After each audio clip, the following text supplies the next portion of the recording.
And we have obviously known that there are things that law enforcement knows about this case and evidence that law enforcement has that they are holding back from the public, which is very, very typical in a police investigation. But specifically, I want to talk about a few things that I have been thinking about and going over. On June 28th, a national news desk reported that the second note in the Nancy Guthrie case contained no apology. 3 people familiar with the matter confirmed it. The wording was precise: no apology, no request for payment, just regret over her passing. That was the official story. That was what the sources said. That was what the public record showed. The sheriff's office officially released 2 notes that they say were received in connection to the Nancy Guthrie investigation, and they released these notes after the media had already made most of the notes public. And the media was able to do that because these are the notes that went to the local TV stations in Tucson. And the second note that was released by the sheriff's office... Now picture a single sheet of paper being pulled from an evidence folder. It looks identical to the one already released. Same typeface, same tone, same closing line. But at the bottom, there is a phrase that was never supposed to be there. 4 words. We are truly sorry. That phrase is the problem, not because it appears, but because it was never supposed to exist. This is the one that said, Guthrie family, we did not fully grasp the seriousness of her physical condition. We never intended to hurt her. That was not our intention. She perished shortly after she was taken. We believe it was heart-related. She is buried in nature now. Nothing you could have done could have changed the outcome. We want your family to know this and hope you can all find peace. Hope you all can find peace. And this is the part I want you to listen to. We are truly sorry. The sheriff's office released the note at the 6-month mark. It read like a confession wrapped in a condolence card. It said Nancy perished shortly after she was taken. It said she was buried in nature. It said nothing you could have done would have changed the outcome. And then it closed with an apology. A direct apology. 4 words that changed the entire evidentiary picture. It was released, or around that time, I reported from a source that there was no apology in the note, okay? And it was, I mean, obviously I wouldn't report it if I didn't have a good source, that there was no apology. And I was surprised when the sheriff's office released the note, and in this one said, we are truly sorry, because there was clearly an apology. So I was kind of left to wonder, like... But here's where the story bends. More than a month before that release, a trusted source said there was no apology in the note. Not that the apology was unclear. Not that it was implied. There was no apology. Period. The source was direct. The reporting was direct. The paper trail was direct. It's publicly released that I reported, according to a source, that there was no apology. NBC News also reported that there was no apology. And you can see this headline that they also had an article It said, Nancy Guthrie case, second note sent to media outlets said she had died. The note did not include an apology for allegedly taking Guthrie, but it expressed regret over her passing. 3 people familiar with the matter told NBC News. So this is now an NBC. And it was not just one reporter. NBC News ran the same story. Their headline said the note did not include an apology for allegedly taking Guthrie. It expressed regret over her passing. 3 people familiar with the matter. 3 separate sources, all saying the same thing. No apology existed. They also put this tweet out, NBC News, that said, the second note sent to media outlets following the disappearance of Nancy Guthrie indicated she had died, but contained no apology or request for payment for the release of her body. 3 people familiar with the matter told NBC News. So again, no apology. This was on June 28th. This is around the same time that I also reported that there was no apology. Fast forward a little more than a month.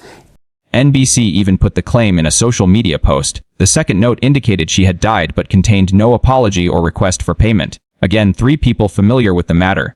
That was June 28th. Fast forward roughly 5 weeks. The sheriff's office releases the note, and there it is. We are truly sorry. The contradiction is not subtle. It is structural. What I am confused by is, again, I trust my source, but also the fact that NBC News said that they have 3 people familiar with the situation who told them that there was no apology. And I have just always believed, and I know that the reporters at NBC reporting on the Guthrie case are independent from Savannah Guthrie, who is obviously the victim in the case. But I think we all just have to accept, I mean, Savannah Guthrie works at NBC News, okay? And many of these Nancy Guthrie stories are airing in the Today Show, where she is the anchor. So the fact that she works there and that they had this report, according to 3 people. Now let us apply a forensic lens. If the only note in evidence contains a clear apology, why did 3 sources at a national network say otherwise? Why did a separate trusted source say the same thing? And why did no one correct the record after the release? That is not a small discrepancy. That is a fracture in the narrative. People familiar with the situation saying that there was no apology and that it was never corrected, and that it just, that report is still online and it is still on Twitter, and Savannah Guthrie never corrected it, it's still there. So and that to me holds a lot of weight, just because, again, Savannah works at NBC News. So if there was something incorrect that they were reporting, and she's been on the Today Show most mornings, you would think that she would say, hey, like, there actually is an apology, and your 3 sources familiar with the investigation are wrong. There is an apology. Consider the institutional weight. Savannah Guthrie works at NBC News. She anchors the Today Show. The story about her own mother ran inside that same building. If the reporting was wrong, the correction should have been immediate. It never came. The article stayed online. The post stayed up.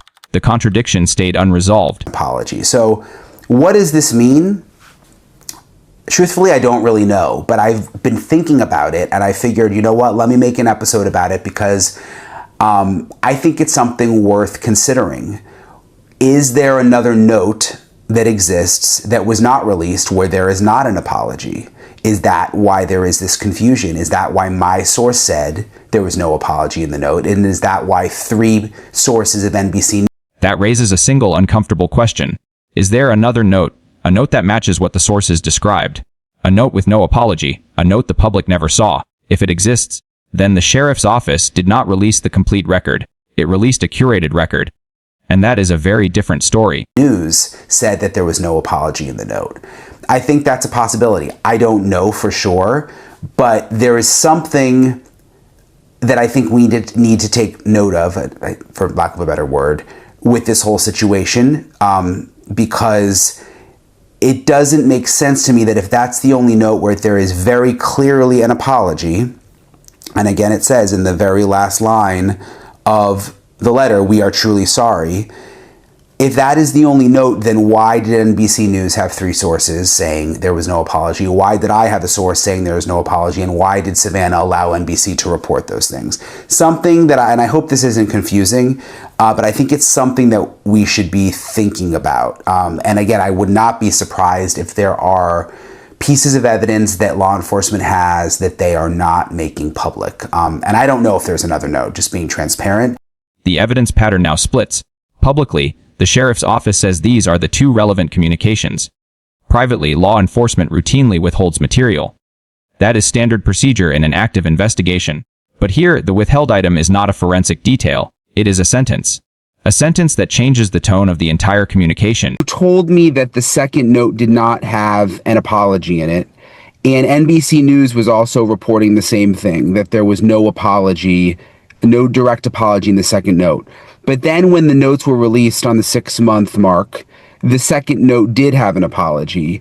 And I've just kind of struggled with that. It's made me wonder. When asked directly about the discrepancy, the clinical police and forensic psychologist in this case did not dismiss the concern. He acknowledged that investigators may have held material back. He said it does not surprise him. In a high-profile case, people send all kinds of communications. Some are credible, some are not, some are held. Of communications that purport to be from, the alleged kidnapper or kidnappers. When you have a high-profile case like this, people come out of the woodwork and they're transmitting all kinds of stuff. So it doesn't surprise me that the investigators may have held some of that back. It also doesn't surprise me that, they may be sifting through these things and at this point decided that these were the 2 most viable communications, to beat the bushes with and try to get something to come out, because I'm skeptical about both of the notes being anything authentic. Nonetheless, that is the central irony. The note that was released may not be the note that was described. The apology may be real, or it may be the artifact of a different document entirely. Either way, the public record is fractured, and the fracture is not being repaired. Layers of skepticism. For one, why are they sending it to a news outlet if indeed they do have, this woman as a captive? Why not ask her for the email address to send it directly to, Savannah? So there's that. Why send it to a public, easy, to identify source? So, I have a problem with how they're communicating publicly about it as opposed to more direct inner circle stuff.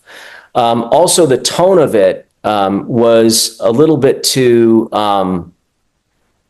Now apply the forensic psychologist's layered skepticism. He questioned why a genuine kidnapper would send notes to a news outlet instead of directly to the family. He questioned the tone. He questioned the wording. The note did not read like a ransom demand. It read like something else. They don't often make, use of the word ransom itself. You don't have to call attention to it if that's truly what you already know you're in the middle of. And then you go from the we until this will be the last communication here from me, which is not uncommon for people to leak out that, hey, we're part of a group, when in fact it bleeds through that it's just one person. And here is where the ticking clock begins. If the second note is not authentic, then what did the sources actually see? If there is a different note with no apology, then what else is in that file that has not been released? What detail is still sitting in an evidence envelope while the public argues over 4 words? Less than credible. The second letter, why would you now say, you're not going to hear from me again? And then now you're communicating and all of a sudden you found a conscience, that just didn't seem legit to me at all. The person that was at that door doing those things. The psychologist said the second letter did not seem legitimate. It said the writer suddenly found a conscience. That is a literary device, not a criminal pattern. Real ransom communications do not pivot into sympathy. They do not apologize. They negotiate. That distinction matters. I don't believe that the person went there to commit an abduction. In what situation would you take on an elderly person who has significant medical needs? It's a lot of logistical problems for a would-be kidnapper. Everything that I have seen on this, to me, seems like it was something that evolved and wasn't necessarily planned. And then he went further. He said the person who went to that house did not go there to commit an abduction. He said it looked like a home invasion or burglary that went wrong. Not a planned kidnapping. Not a ransom scheme. An event that evolved. That is a radically different picture than the notes suggest. One thing that I've struggled with is why, if it was a home invasion or just a burglary, and then something went wrong, why would you take the person with you? Wouldn't that be more difficult? Like, why wouldn't you just leave them there and get away? Way more difficult. Perhaps there was a fear of recognition or identification. Perhaps the person was worried about DNA that they may have left behind if they left the person there. Perhaps they, I hate to even say this, but if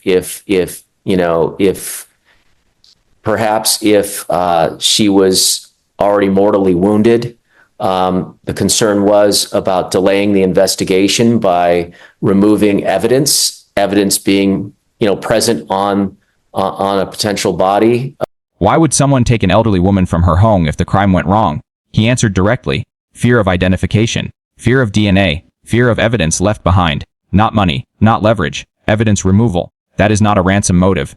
That is a cover-up motive. What I'm saying is that I don't think that kidnapping was the primary objective. I don't think this was a pre-planned kidnapping. I think it happened based upon circumstances that in the mind of the perpetrator fell apart and in their mind necessitated taking her for whatever reason that might be. It could be a...